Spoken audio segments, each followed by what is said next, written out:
খুব বেছি ভাল লাগিলে আৰু দাদা কিবা ক'ব নেকি যিহেতু কাইলৈৰ পৰা আপোনাৰ ভাল কৰিছে ফিজিকেলত বাৰু মই ফিজিকেলি যিখিনি মোৰ ফালৰ পৰা 100% দিব মই চেষ্টা কৰিম বাৰু সেইখিনি 1% চিন্তা কৰিব নালাগে বাৰু আৰু বাকী বৌ কি ক'ব নৰ্থ ইষ্ট ফিজিকেল একাডেমি আৰু কিছু সময় পাছতে আমি শুভ উদ্বোধন কৰিব বিচাৰিছোঁ ইতিমধ্যে ইয়াত খুব ডেক'ৰেশ্যন খুব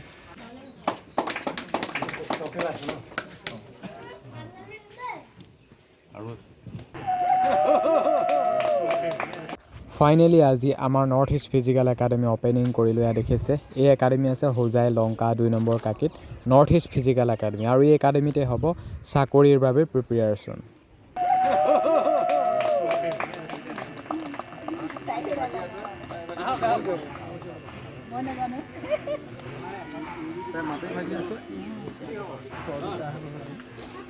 ইতিমধ্যে ফেচবুকতে হওক বা ইউটিউবতে হওক যথেষ্ট দূৰ প্ৰসাৰিত হৈ গৈছে, কিয়নো নৰ্থ ইষ্ট ফিজিকেল একাডেমি কাকিত হোৱা একমাত্ৰ একাডেমি আৰু লগতে উত্তৰ পূৰ্বাঞ্চলৰ সৰ্ববৃহৎ একাডেমি হ'বলৈ গৈ আছে।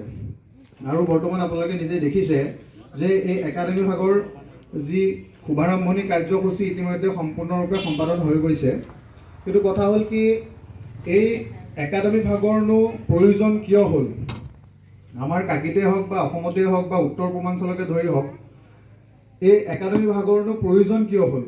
ইয়াত পৰিস্থিতি হৈছিলে ইমান দিনৰ পৰাই কৰি থকা আমাৰ নৰ্থ ইষ্ট ফিজিকেল একাডেমি আৰু কিছু সময় পাছতে আমি শুভ উদ্বোধন কৰিব বিচাৰিছোঁ। ইতিমধ্যে ইয়াত খুব ডেক'ৰেশ্যন খুব সুন্দৰভাৱে কৰি ৰখা হৈছে। প্ৰথমতে আমি আৰম্ভ কৰিম আমাৰ জুবিন দাৰ শ্ৰদ্ধাঞ্জলি অনুষ্ঠানৰ এই কাৰ্যসূচী ভাগে আমি আৰম্ভ কৰিম শুভ উদ্বোধনী। বাকী ইয়াত খুব ধুনীয়াকৈ ইয়াত ডেক'ৰেশ্যন কৰা হৈছে আৰু অলপমান পাছত আপোনালোকে দেখিব আমাৰ নৰ্থ ইষ্ট ফিজিকেল একাডেমি ভাগ কেনেকুৱা কি হিচাপত আমি উদ্বোধন কৰিছোঁ বা শুভ আৰম্ভণি কৰিছোঁ। যিহেতু গম পায় যে আমাৰ এই একাডেমি ভাগত ফিজিকেল প্ৰিপেয়াৰেশ্যনৰ লগতে ৰিটেন প্ৰিপেয়াৰেশ্যন কৰিম, লগতে আমাৰ এই হোষ্টেল ফেচিলিটিও ইয়াতে এভেইলেবল আছে, সকলোখিনি আছে। খালি অলপমান পাছত শুভ উদ্বোধন হ'ব, গোটেইখিনি গম পাব আমাৰ এই নৰ্থ ইষ্ট ফিজিকেল একাডেমিত কেনেকুৱা কি হ'বলৈ গৈ আছে।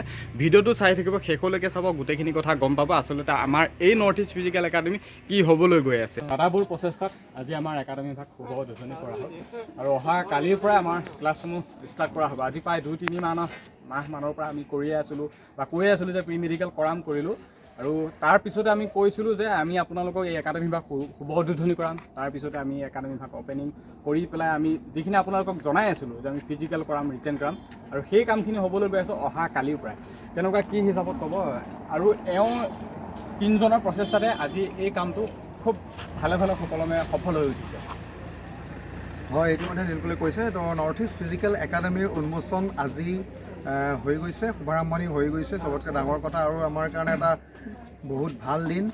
আৰু ৰিচেণ্টলি আমি আমাৰ মাজত যথেষ্ট কেণ্ডিডেটে ৰেজিষ্ট্ৰেশ্যন কৰি জইন কৰিছে আৰু যথেষ্ট কেণ্ডিডেট আহিল আৰু বহুত এনেকুৱা কেণ্ডিডেট আছে যিসকল কেণ্ডিডেট তেওঁলোকৰ অকণমান অসুবিধাৰ কাৰণে হয়তো 2-এদিন লেটকৈ আহিব।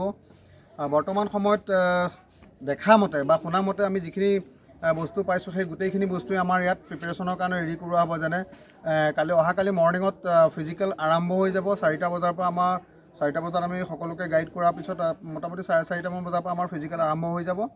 তাৰপিছত আমি মৰ্ণিং 8টা বজাৰ পিছত ক্লাছ আমি আৰম্ভ কৰি দিম। তাৰপিছত আমাৰ 2টা ক্লাছ হ'ব আগবেলা।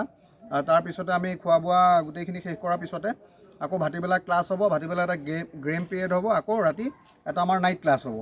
চ' এটাই কথা, টাইম টু টাইম গোটেই বস্তুখিনি ছিষ্টেমত আহি থাকিব। পাৰ ডে 5-6 ঘণ্টাকৈ ক্লাছ হ'ব। কাৰণ এটাই কথা, ৰিটেন আৰু ফিজিকেলত যদি কমপ্লিটলি আমি ছিষ্টেমটো বনাব নোৱাৰোঁ তেতিয়াহ'লে আমি ফৌজৰ কাৰণে ট্ৰাই কৰা কোনো মতলবেই নাথাকে।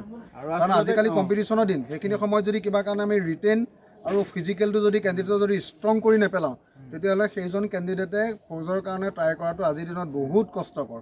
তো নৰ্থ ইষ্ট ফিজিকেল একাডেমিৰ এটাই প্ৰচেছ থাকিব যে কেনেকৈ আমি ৰিটেন আৰু ফিজিকেলত এজন কেণ্ডিডেটক বাঘৰ নিচিনা বনাব পাৰোঁ।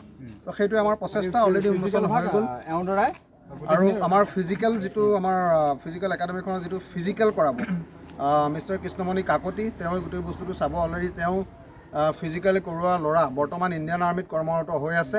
তো চবতকৈ ডাঙৰ কথা, তেওঁ স্পেচিয়েলি আমাৰ মাজত থাকিব আৰু লগতে ইণ্ডিয়ান আৰ্মিৰ পৰা এজন শুনামতে এই একাডেমি ভাগত যিকেইজন বিষয়া জড়িত হৈছে গোটেইকেইজন CRPF বা এনেকুৱা আৰ্মি। আৰু সকলোতকৈ ডাঙৰ কথা মানে আপুনি কোৱাটো হয়, সকলোতকৈ ডাঙৰ কথা এইটোৱেই যে ফিজিকেল একাডেমিখন এখন কোনো মানে চিভিল মানুহৰ দ্বাৰা বনোৱা নহয়। এই একাডেমীখন হৈছে কেইজনমান ফ'ৰ্চ পাৰ্চনৰ যোগেদি বনোৱা এখন একাডেমী।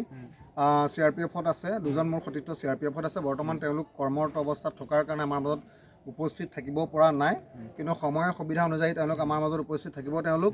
আৰু বৰ্তমান ইণ্ডিয়ান আৰ্মিৰ ৰিটায়াৰ্ড দুজন মানুহ আৰু লগতে CRPF-ৰ ইনস্পেক্টৰ ৰেংকৰ মানুহো আছে।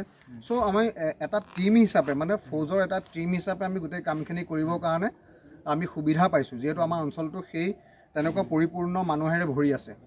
ইণ্ডিয়ান আৰ্মি হওক বা ৰিটায়াৰ্ড খুব বেছি ভাল লাগিলে। আৰু দাদা কিবা ক'ব নেকি, যিহেতু কাইলৈৰ পৰা আপোনাৰ ভাল কৰিছে ফিজিকেলত? বাৰু মই ফিজিকেলি যিখিনি মোৰ ফালৰ পৰা 100% দিবলৈ মই চেষ্টা কৰিম বাৰু, সেইখিনি 1% চিন্তা কৰিব নালাগে বাৰু। আৰু বাকী আমি কণ্টিনিউ 2-3 মাহ ধৰি আজি এই একাডেমি ভাগক লৈ আমি প্ৰচাৰ কৰি আছিলোঁ। আজি খুব সুকলমে আমি কামভাগ কৰিলোঁ আৰু কালিৰ পৰা আমাৰ ক্লাছসমূহ ষ্টাৰ্ট হৈ যাব। প্ৰায় কেইবা মাহো চলিব আৰু সেইটো বেচ শেষ হোৱাৰ পিছত আকৌ নতুন এটা বেচ আমি আৰম্ভ কৰিম। তেতিয়াও আমি প্ৰচাৰ কৰিম, তেতিয়াও আপোনালোক আহিব লাগিব। হ'ব যেতিয়া আমাৰ উঠি অহা নৱপ্ৰজন্মৰ যুৱক যুৱতীসকলে তেওঁলোকে নিজৰ দেশখন ৰক্ষাৰ ক্ষেত্ৰতে হওক, সেনাবাহিনীৰ ভৰ্তি হৈ সাংস্কৃতিক দিশতে হওক, সাহিত্যৰ দিশত, শিক্ষাৰ দিশতে হওক, সমাজ সংস্কাৰৰ দিশতে হওক, তেতিয়া এই জনা ইতিমধ্যে ফেচবুকতে হওক বা ইউটিউবতে হওক যথেষ্ট দূৰ প্ৰসাৰিত হৈ গৈছে, কিয়নো নৰ্থ ইষ্ট ফিজিকেল একাডেমী কাকিত হোৱা একমাত্ৰ একাডেমী আৰু লগতে উত্তৰ পূৰ্বাঞ্চলৰ সৰ্ববৃহৎ একাডেমী হ'বলৈ গৈ আছে। আৰু বৰ্তমান আপোনালোকে নিজে দেখিছে যে এই একাডেমী ভাগৰ যি শুভাৰম্ভণি কাৰ্যসূচী ইতিমধ্যে সম্পূৰ্ণৰূপে সম্পাদন হৈ গৈছে। কিন্তু কথা হ'ল কি, এই একাডেমী ভাগৰনো প্ৰয়োজন কিয় হ'ল? আমাৰ কাকিতে হওক বা অসমতে হওক বা উত্তৰ পূৰ্বাঞ্চলকে ধৰি হওক, এই একাডেমী ভাগৰনো প্ৰয়োজন কিয় হ'ল বা একাডেমী ভাগৰনো কাৰ্যসূচী ভৱিষ্যত অনাগত দিনবিলাকত ল'বলগীয়া যিখিনি ষ্টেপছ এইখিনি কি থাকিব? কথা হ'ল কি যে একাডেমীৰ প্ৰয়োজনীয়তাৰ বিষয়ে যদি ক'বলৈ যাওঁ, একাডেমী বহুত আছে, কিন্তু বিভিন্ন ধৰণৰ যিসমূহ কাৰ্যসূচী সম্পাদন কৰা একাডেমী, যেনে ADRE ক্ষেত্ৰতে হওক বা অন্যান্য পৰীক্ষাসমূহৰ ক্ষেত্ৰতে হওক, সেই একাডেমীসমূহতকৈ এই একাডেমীখন অকণমান ব্যতিক্ৰম হ'বলৈ গৈ আছে। যিহেতু আপোনালোকে ইতিমধ্যে বেনাৰ পোষ্টাৰ বা ফেচবুক বা ইউটিউবতো পাইছে যে প্ৰত্যেকটো ষ্টেপে ইয়াত সামৰি লোৱা হৈছে, যেনে ফিজিকেল, ৰিটেন প্ৰিপাৰেশ্যন বা প্ৰি মেডিকেলকে ধৰি গোটেই বস্তুখিনি একাডেমীখনত সামৰি লোৱা হৈছে। আৰু এই একাডেমীখনৰ পৰা যিসকল ছাত্ৰ ছাত্ৰীয়ে বা যিসকল কেণ্ডিডেটে উপকৃত হ'ম বুলি ভাবিছে বা বিশ্বাস কৰি ইয়ালৈ আহিছে, ৰেজিষ্ট্ৰেশ্যন কৰি ইয়াত জইন কৰিছে, ইতিমধ্যে বহু সংখ্যক কেণ্ডিডেট আমাৰ মাজত উপস্থিত হৈছেহি আৰু বহু সংখ্যক কেণ্ডিডেট আমাৰ মাজলৈ আহি আছে।